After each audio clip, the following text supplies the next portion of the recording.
కొక్కుల దేవేందర్ తెలంగాణ జిల్లా గ్రంథాల పెన్షనర్ల రాష్ట్ర అధ్యక్షుడిని. ఈరోజు తెలంగాణ పెన్షనర్ జేఏసీ పిలుపు మేరకు ఈరోజు మహాధర్నాలో మేము పాల్గొనడం జరిగింది. మా ఉమ్మడి జిల్లా నుండి సుమారు 200 మంది మా పెన్షనర్లు పాల్గొనడం జరిగింది. మా డిమాండ్ మెయిన్గా హెల్త్ కార్డు ఇవ్వాలి, 0110 పద్ధతిలో ప్రజల నుండి జీతాలు పెన్షన్స్ ఇవ్వాలని మా మెయిన్ డిమాండ్. కాబట్టి మాకు ఇంత 30 ఏళ్ల నుండి మేము పోరాడుతున్నాం. మా కొలిక్కి వస్తువులు ఎవరో ఒక అధికారులు అడ్డుకుంటున్నారు.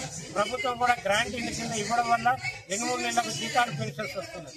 ఇప్పటికి మాకు ఏంటిదంటే మెయిన్గా ఉమ్మడి వరంగల్ జిల్లాలో ఇప్పటివరకు 3 నెలల నుండి మా పెన్షన్స్ రాలేదు. ఇప్పటికి 2 వృద్ధులు చనిపోవడం జరిగింది. మరి ప్రభుత్వం మాకు ఇచ్చేది 80 కోట్లు మాత్రమే.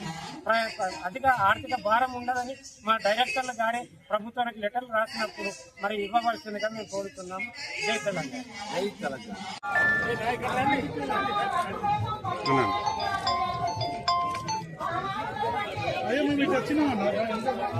అసోసియేషన్స్ అందరూ కలిసి ఇక ముందు కూడా ఏ విధమైనటువంటి పిలుపునిచ్చినా దిగ్విజయం చేసి మన హక్కులు సాధించడానికి మనందరూ కూడా కలిసి ఉండాలని retired college teachers association Telangana తరఫున జేఏసీ డిప్యూటీ సెక్రటరీ జనరల్ తరఫున నేను